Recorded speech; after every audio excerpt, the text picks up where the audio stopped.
विधानसभा निवडणूक 2024 कल महाराष्ट्राचा अस्मिता व्हिजनचा स्पेशल रिपोर्ट रोज रात्री 8, 9, 10च्या बातमीपत्रात पाहायला विसरू नका. राज्यातील विधानसभा निवडणुकीतील ताज्या घडामोडी कल महाराष्ट्राचा या विशेष कार्यक्रमातून. नमस्कार, आपण पाहता अस्मिता विजन. अस्मिता विजनच्या कल महाराष्ट्राचा ह्या विशेष कार्यक्रमात मी ॲडव्होकेट सुरेश गायकवाड आपलं सहर्ष स्वागत करतो. मित्रांनो, निवडणुकीची रणधुमाळी महाराष्ट्रात मोठ्या प्रमाणात सुरू आहे. आपण पाहिलं असेल, महायुती आणि महाविकास आघाडी याच्यातली लढत अत्यंत रंगतदार होत असताना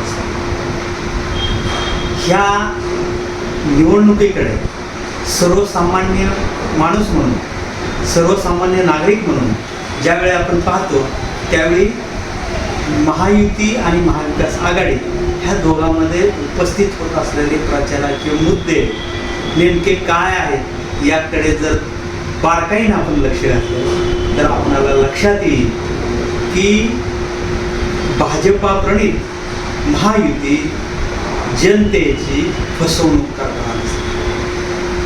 मित्रांनो, आपण पाहत आलेला असाल की भाजपा ज्या ज्या वेळी निवडणुका येतात, ज्या ज्या वेळेला देशात किंवा त्या संबंधित राज्यामध्ये निवडणुकीचा माहोल तयार होतो, त्यावेळी निश्चितपणानं धार्मिक मुद्दे, धार्मिक वाद, धार्मिक दहशत आणि जातीयवाद याला प्राधान्य देत असतात. आज पहा, आपण महायुतीचे जे म्हणून काही नेते आले.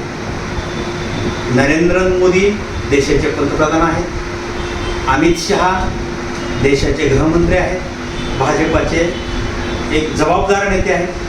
त्यानंतर योगी आदित्यनाथ जे उत्तर प्रदेशाचे मुख्यमंत्री आहेत.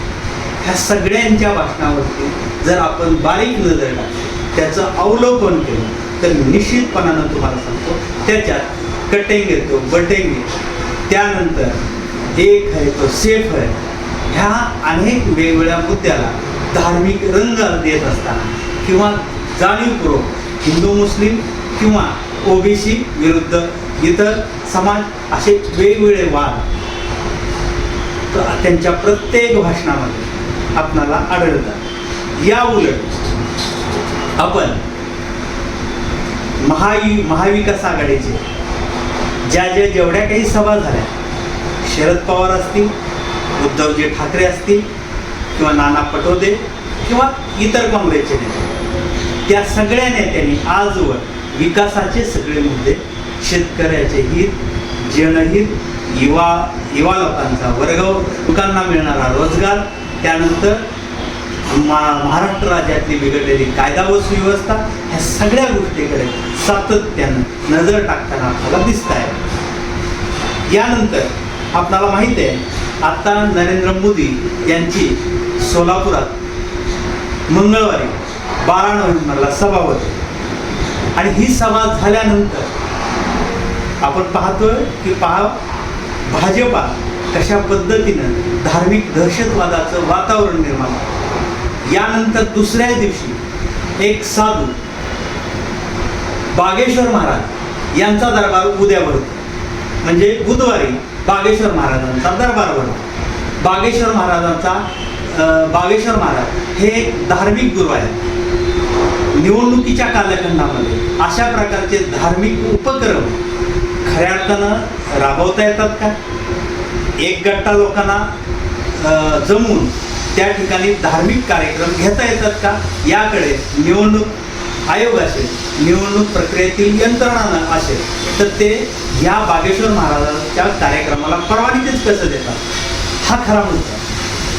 अशा पद्धतीनं जर भाजपा वागत असेल, मी म्हणेल ते कायदा, मी म्हणेल त्या गोष्टी, जर असं जर वागत असेल तर निश्चितपणानं हे निवडणुका संविधानिक पद्धतीनं होत आहेत का, याकडे देखील प्रश्नचिन्ह निर्माण व्हायला लागतं. सर्वसामान्य जनता होरपळली आहे.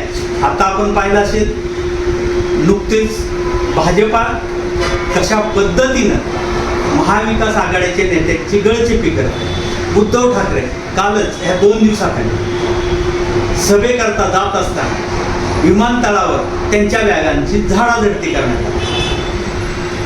अशा पद्धतीची झाडाझडती भाजपाचे वरिष्ठ कोणतेही नेते असतील त्यांची केली जाते का?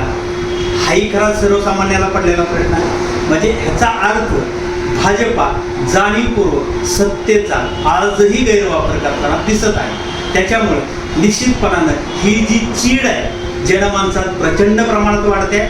म्हणून अख्ख्या महाराष्ट्राचा, संपूर्ण राज्यातल्या प्रत्येक माणसाचा कल जो आहे तो हळूहळू मोठ्या प्रमाणात महाविकास आघाडीकडे जातो आहे. आणि निश्चितपणानं तुम्हाला सांगतो येणाऱ्या 20 तारखेला मोठ्या प्रमाणात मतदान महाविकास आघाडीलाच होईल. आणि 23 तारखेला ज्यावेळी मतदान यंत्र खोलले जातील त्यावेळी महाविकास आघाडीचे उमेदवार मोठ्या प्रमाणात विजयी झालेले असतील. जय हिंद, जय महाराष्ट्र.